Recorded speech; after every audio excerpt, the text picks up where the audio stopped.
তাহলে বোতল দেন। আচ্ছা ভাই দিতেছি। এই নেন ভাই। ভাই কত হইলো? ভাই 220 টাকা।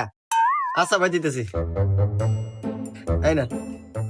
ভাই আমি ক্যাশ টাকা লেনদেন করি না, আমি বিকাশে লেনদেন করি। বিকাশে দেন। আরে ভাই আমার কাছে নগদ টাকা আছে, আমি আপনাকে বিকাশে দেবো কে? আরে ভাই আপনি যদি বিকাশে টাকা দিয়ে জিনিস নেন তো নেন, না নিলে পরে জান আপনার কাছে বেচবো না। আচ্ছা দিতেছি, নাম্বার কোন? তোলেন 01931 5451। দেন ভাই গেছে। হ্যাঁ ভাই আইছে। শালার মালিক প্রতিদিন যাওয়ার সময় পকেট চেক করো, আচ্ছা কেবলে চেক করো দেখ পানি। আচ্ছা টাকা আমি বিকাশে নিছি।